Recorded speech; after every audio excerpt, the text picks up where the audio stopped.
I wanted to basically regroup a little bit everyone's mindset. What are the main take-home from the first morning session? Well, during period 1, 2, and 3, we reached higher crop coefficient. Mark showed it. We saw it. The level of water deficit, even if it could have been more severe because we were consuming more water, was actually lower, which is also in very good argument with the fact that we observe a higher berry volume, and which is also a good reason to interpret why we saw a greater berry volume loss in some situations. The second point, larger berry volume, faster sugar accumulation rate. Well, we ended up with more sugar per berry at the end of sugar loading, as Nicolas in its presentation was hinting at. So that's for the early stage. But then the stage of the fruit ripening, now period 4 and 5 are really shifting the focus on fruit anatomy and fruit composition. Higher sugar berry higher content and higher Brix at the end of sugar loading was the norm. But the heat wave had two contradicting effects. On early maturing varietals like Pinot Noir, it could affect berry volume loss, but not so much, and it did not appear to disrupt berry sugar accumulation. We were around 250 milligrams, like the average. However, for late maturing varietals, the combination of having a greater susceptibility to late season stress due to a greater crop coefficient set up the stage for a greater risk of berry water loss, which we saw actually corresponded to a 22% on average of berry volume loss. What I'm going to share with you is that heat can also delay color accumulation. That was the introduction I wanted to make before inviting Tori Arvik on the floor. But I thought it was very important because as the climatic models are predicting, it's very likely that the frequency of high temperature will keep going up. So we need to understand what it means and how long it takes between the timing you have a heat exposure and the timing you see the negative consequences on berry kinetics. So first of all, I would like to share some data that we have obtained in practical conditions by doing exactly the same thing we do with fluorescence, but instead of blasting light onto the leaves, we are blasting light onto the berries. And by doing that, we can actually come in every week and track here on the y-axis. What you're seeing is how much color is being accumulated within the berry skin. And you see, so you can do that destructively, but with this approach, since it's a non-destructive approach, you just blast light, excite the cluster re-emits light, and the proportion of light that's being re-emitted is a function of how much total anthocyanin is actually blocking the light from being re-emitted out. And then you can convert that in terms of milligrams of anthocyanin per square centimeters of berry skin, which is what we have plotted on the y-axis. So it's a way to accompany the timing of when to really assess the berry polyphenolics content. Typically, if you wanted to couple this data with when to make an HPLC analysis, you know how to interpret the trend of your HPLC, whether you are in a flat area or in an accumulative period of your total anthocyanin. But here, wait a minute, there is something that's not normal, because total anthocyanin is expected to be a smooth curve that goes up, flattens, plateau, and keeps its total color accumulation if heat does not degrade anthocyanin. And if heat degrade anthocyanin, Mark said it's around 105 Fahrenheit. If you look at the work of the Japanese were actually doing the first work in 2007, they saw that at 35 degrees Celsius, which is a little bit less than 100 Fahrenheit, you start losing exponentially color. So the sweet spot is around 35 Celsius. And every time you expose your berry temperature to temperature levels that are beyond 35 Celsius, you're losing color. But that's not what we are seeing here. Here you're seeing a berry that starts accumulating in orange early August. You see in blue a site that starts accumulating a little bit later. And then they are stopped in their accumulation. They flatten in a period during which they are supposed to accumulate. And then by the end of September, they start reaccumulating color. So this is a very odd pattern because it's not at all the bell shape or the S curve that we were expecting to see. And to not make any mysteries about it, it's just the heat affecting a cessation of color accumulation. So during the first part, we talked about sugar and primary metabolites and acids. Now we want to speak about secondary metabolites. And you see that they have a much greater footprint, revealing the effect of heat. And what I'm going to try to convey here is that because of color responding even more exquisitely to heat, the gap between peak sugar and peak color is going to get wider and wider in the context of warmer temperature. And it's not only me saying that. The Australians have published on that in 2011, but now we see it with data obtained in the field. But in order to put that in a broader context, I'd like to share one paper that was published again last year, and they specifically looked at increased temperature 2 weeks before veraison. What does it mean 6 weeks after veraison? So essentially, they were trying to characterize the effect of leaf pulling early season in order to favor light penetration into the cluster zone for all the good effects that light can have on aromas, for instance. But at the same time, the payback for exposing early the cluster to light may be worse because actually you increase temperature early at the berry level. So in that experiment, the team has actually set up a material and method that increased by 8 degrees Celsius the berry temperature by simply removing laterals. So here we are talking of something very touchy because what the vineyard manager does in June is potentially susceptible to affect the composition of your harvest in September or in October. So that was already a known fact, but they were trying to quantify it. So essentially, those are the two graphs that are here, and then the paper goes on to explaining what it means in terms of genes.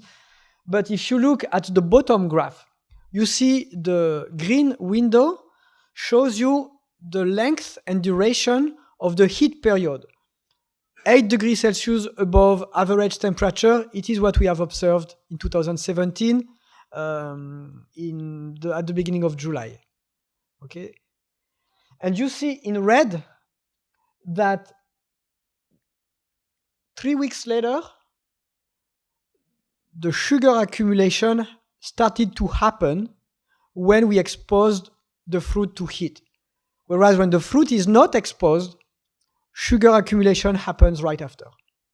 So high exposure to high temperature has a 3 weeks delay into converting the fruit from being a reproductive organ from being a vegetative organ to becoming a reproductive organ. So that affects, on the bottom graph, the sugar. On the top graph, you see they have tracked the percentage of coloration in berries. And you see again, there is this lag between the exposure to heat and then 2 weeks later, coloration happening. So what I'm trying to say is that there is a delay of at least 2 weeks in terms of exposure to high temperature and its carryover effect in terms of initiating maturation. And it affects differently sugar and color. So this is my fifth take-home message, because I think in the context of warming temperature, we should know that when you apply during period 3, so pre-veraison, treatment affecting the cluster temperature, you're going to decrease color content at veraison. It's a proven fact, and now we are actually trying to understand mechanically what are the mechanisms behind it. In practice, high temperature is the most likely culprit for the delayed accumulation of phenolics in the fruit. From a vineyard manager perspective, watch out. The positive benefits, the benefits of having earlier light penetration may be offset by the negative downside of having a delay in phenolics advancement. And from a winemaker standpoint, this is also a call for asking yourself questions about cap management. Because if you induce earlier more color degradation, and if you lower the color potential, you need to factor in the latest work from Bindon in Australia. She's like the press or the pop of tannin extraction, and she's shown a few months ago that color in the wine matrix increases tannin extraction. So here I'm not monitoring color for the sake of color. I'm monitoring color for its chemical footprint in the wine matrix. If you have more color, the diffusion of tannin will also be enhanced. So when you're monitoring color, you're also monitoring a lot of other things. And so if you have less color, how does that affect your cap management? How does that affect your extended maceration time? How does that affect your harvest decision? So that's why I'm saying that color is important not only for color, because also the rate at which color accumulates has been put into relationship with the wine color density. And I don't know how to explain that yet, but you can look, Google Sadras in 2007, you will see that paper. And Sadras is another big name in the world of tannins and color. And he showed that when color accumulates faster, even if you reach the same total amount of color at harvest, you end up with an easier extraction of stable color in your wine, whether it's right after pressing or 10 months after bottling. So it's a puzzling result, but it seems that the way color accumulates is a strong predictor of how stable is the color going to be in your final wine. That's why actually what happens in August can be related with the way you're gonna manage your cap immediately after harvest. Another very important paper I don't have time to discuss, but I think it's something that's worth brainstorming upon, is that more wine color extraction will mean more tannin extraction, and vice versa. So it's very complex, but essentially it's important to know that cell walls, pectins, cell vacuoles, but also color are all drivers of the ease with which tannins are going to leak into the wine matrix. And if you want more information, on our vintage report website, there is going to be a video of Federico Casassa who elaborate a little bit deeper what I am talking about. And this being said, I don't want to make shortcuts. It's important to know that monitoring total anthocyanin is only part of the picture. It's not because you have more color in your skin that you end up with more color in your wine. You need to factor in the ease with which color also is going to be extracted. And it's dependent upon the mechanical resistance of the skin or many, many things. So just have a grain of salt in not jumping too quickly to overly simple conclusions. More color is good because it's gonna probably drive more tannins, and if it fits your production objectives, that might be a desirable outcome. It might not be as important if you're growing for yield. But bear in mind that at the end of the day, you will still hit the challenge of how does cell vacuoles, cell walls, and tannin interact with them. And the last thing I want to highlight is this fact. I'm trying to, here in orange, having the duration of the period 4. So you see, on average, in 2016, we had longer duration of sugar accumulation. In 2017, it's a shorter duration.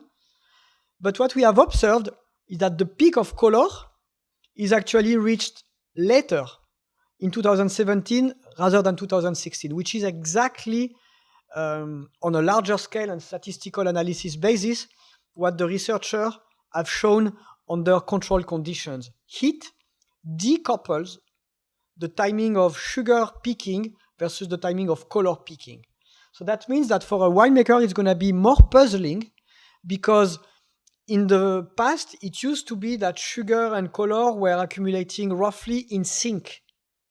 But since color is more exquisitely sensitive to heat, there is going to be a decoupling between the speed at which color accumulates, which will be later, and the speed at which sugar accumulates, which will be earlier.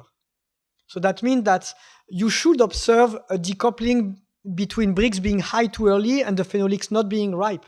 It's part of the plant response to heat.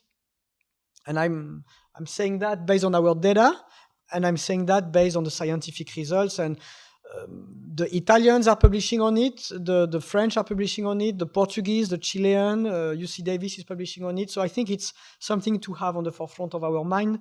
And it's my last take-home. I'd like to put forward that you may have the best vineyard management possible. At the end of the day, it's the amount of heat during this color accumulation period that may collapse everything. So it's important to really get a better understanding of the relationship between high temperature and whether or not they are causing a hard stop in sugar accumulation and even worse in color accumulation. You already know that there is a cumulative effect of high temperature pre-veraison that's going to impact the ripening kinetics post-veraison.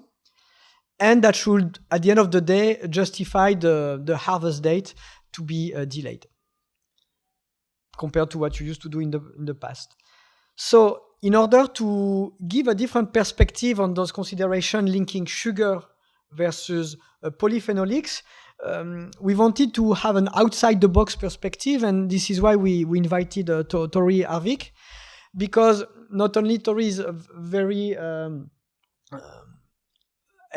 expert in understanding the world of polyphenols, but I think it's important to understand how to really characterize those different families of polyphenols, the rate at which they accumulate, how they recombine, are they combining according to strong bonds, weak bonds, how does that affect the stability of wine sensorial properties. So with that background in mind, it's my pleasure to invite Tori and share with us his knowledge about wine-based flavonoids.